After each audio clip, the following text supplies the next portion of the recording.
飛ぶわよマンナ。ゲートオープ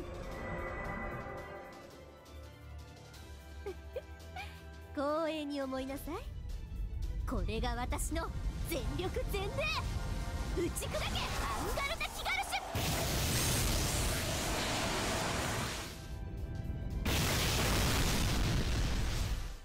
ュ。What is up guys, Stark here. I am back with day 2 of the 25 Days of Fate, and in this video I am doing the character spotlight for Ishtar, as you guys have probably noticed from the Noble Phantasm at the beginning of the video.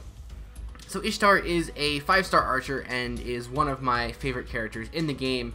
Now that's primarily because I like her anime counterpart Tosaka Rin, so obviously I'm going to want to get Ishtar, and I did get her. You can check out my video for the pulls. It was kind of brutal, but you know, I ended up getting her in the end, and I'm really happy about it. But yeah, I like Ishtar because of that, because, you know, because Rin, but she's a really good character in her own right, and hopefully I'll go through and explain just why I feel that way. But at level 90, she will go up to 13,965 HP and 12,252 attack. This will rank her 19th overall in HP and 8th overall in attack. So for her star absorption is going to be 153 and her star generation is going to be 8%. I did change them from the star weight and star gain. I feel like these are better descriptions for what they actually are. So I did a little change there.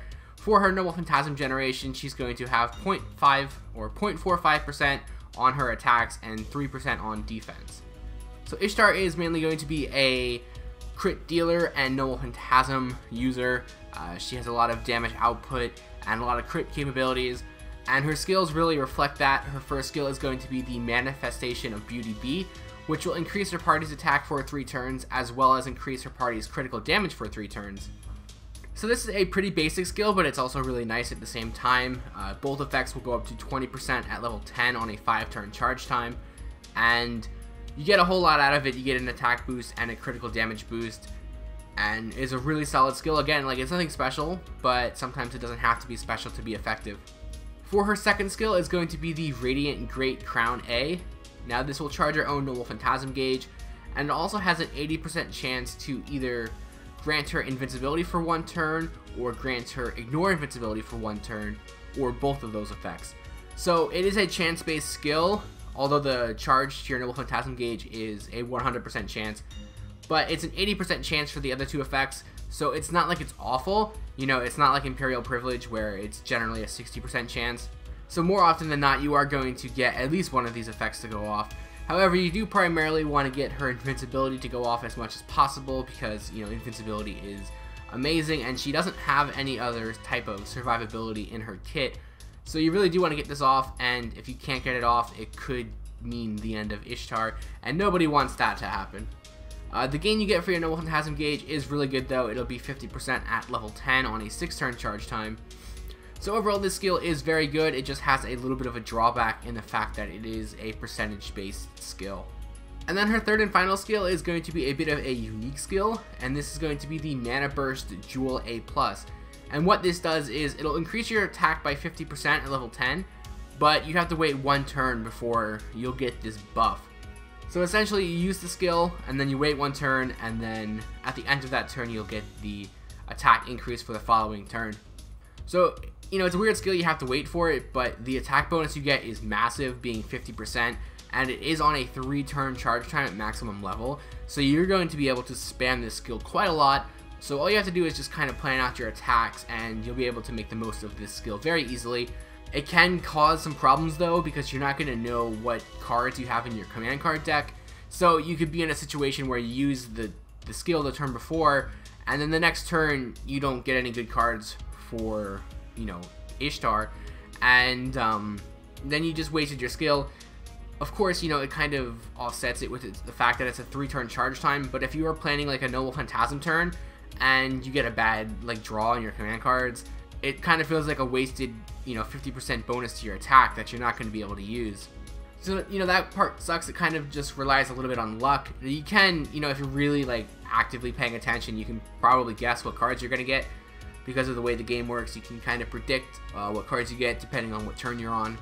But yeah, more often than not, you know, you're going to be able to get the skill to work pretty effectively, just maybe not as ideally as you would like if you were going to be able to use it the turn you or you activate the skill and you already know what cards you have.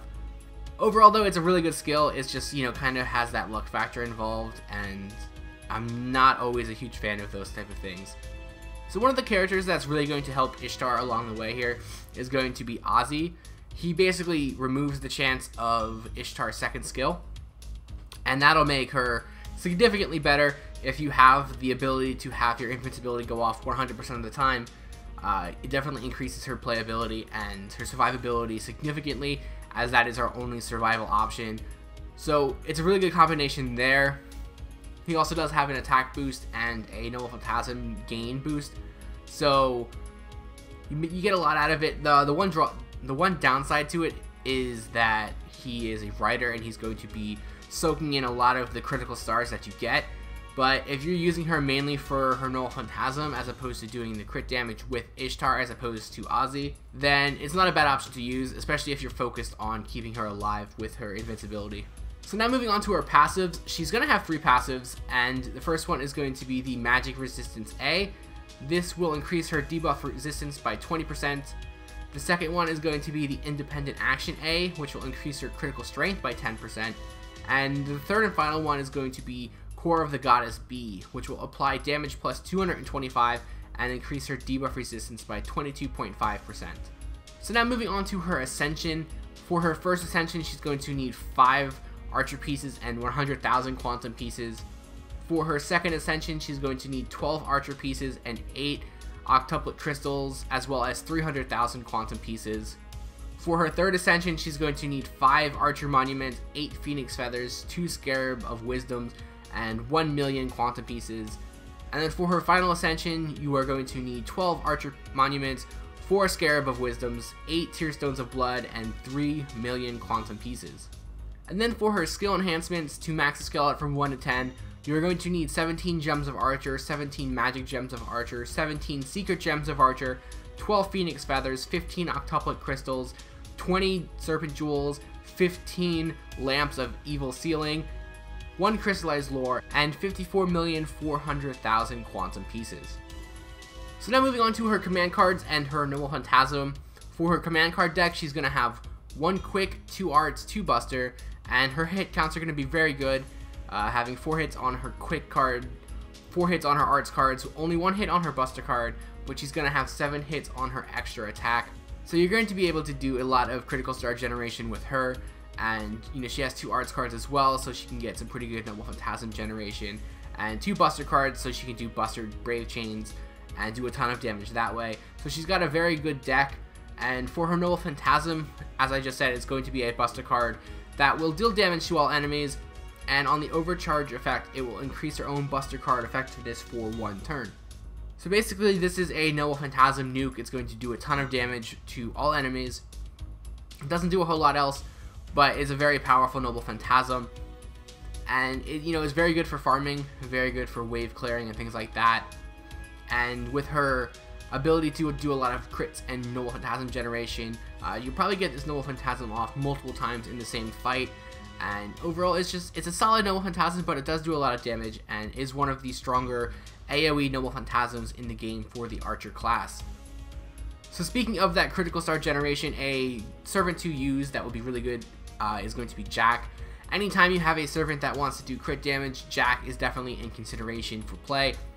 She is one of, if not the best, critical star generators in the game, and you'll get a ton of stars with her.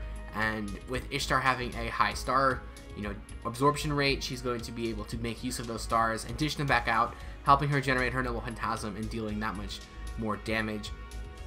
So it's a very good combination to use.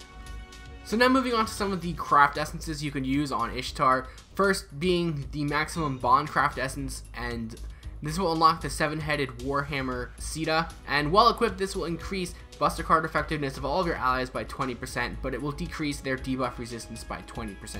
Some other craft essences you could use Black Grail to maximize the amount of damage that you do with Ishtar's Noble Phantasm. Losing the 500 HP every turn isn't a big deal. Ishtar has some of the highest HP in the game, so she can definitely deal with that. Now some other good options are going to be the Holy Night Supper. This is actually the event craft essence that came out with the Christmas event.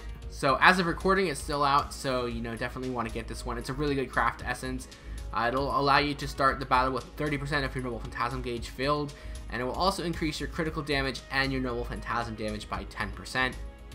And you know, those two things are Ishtar's main focal point, so it's definitely a good craft essence to throw on her, especially if you can maximum limit break it.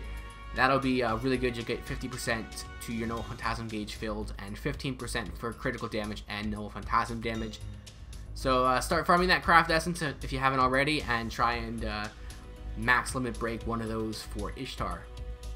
Another good option is going to be Victor of the Moon. Instead of doing Noble Phantasm damage, it'll do your Buster card effectiveness by 10%, and it will also give your critical damage a 20% boost as well. So you got a lot of really good options with Ishtar. She's very balanced and very versatile, so you have a ton of different options, even outside of the 4 that I listed here. Well, I guess 3. I wouldn't really use her maximum bond craft essence. I would definitely go for some other option there. There are a ton of different craft essences though, even though I didn't list them here. I only have spot for 4, so yeah, you probably have something in there that you could use. You can use Golden Sumo, you could use Partake with the King if you have it, Limited 0 over. There's just a whole ton of options you can use. So now moving on to her star rankings. First up, for her stats, she's top 20 in both HP and attack, so she's going to get 5 stars there. For her skills, I was really torn between giving her 5 stars and 4.5 stars. And I feel like my ranking might be a little bit biased because I like this character so much. Originally, I did have it at 5 stars, but I did tone it back to 4.5 stars for the ranking for the skills. I do like the skill set. Like, I like her kit. It goes really well with what this character is trying to accomplish. But the fact that you have a percentage-based skill and her third skill is kind of luck dependent, even if you plan around to the best of your capabilities, if you don't get a good command card lineup on that turn, you kind of just wasted it. It does have a low cooldown, so you can make use of it again really fast. But when you're setting up a Noble Phantasm turn, you want everything to go perfectly, and having like an outside factor that you can't really control just kind of takes away a little bit from how this character works. So I did knock it down half a point for that. She is going to get 4.5 stars for her Noble Phantasm. It does a lot of damage, is very good, very effective for farming and wave clearing. And yeah, you know, it's simple, but it does its job. For her survivability, she's going to get 4 stars. The only real survivability she has is going to be in her second skill with the invincibility, and that is a chance-based skill. Even though it is 80%, it's still a chance, so I couldn't give it too many points here. She does have really high HP, but other than that, she doesn't have anything to protect her. And if you get hit with a Noble Phantasm turn, she's going to drop really fast. For her versatility, she's going to get 4.5 stars. She's, like I said, she's very good for farming, very good for wave clearing. She can find herself on a lot of different teams. She does have an AoE skill in the attack boost and critical damage boost, so she can help her team out a little bit. She doesn't have a whole lot in the form of support, but you know, she can generate a lot of stars. She does have the attack boost and the crit boost, and overall she's just very, very helpful to your team. So that will give her overall ranking a 4.5 out of 5. But she's, even if she wasn't Rin, she'd still be a really good servant, and I would probably try and still pick up this character because she is a very good character. So that's going to wrap up this video, guys. Day 2 of the 25 Days of Fate has been completed, and stay tuned for tomorrow's video. I have a list of the videos I want to do in the order I want to do them, but depending on when the events come out and how things are lined up, I might have to change a few videos, so I'm going to try not to say what I'm going to do because I don't know if my plans will change based on the release of news. But stay tuned, I do have videos planned, and I'll see you guys tomorrow.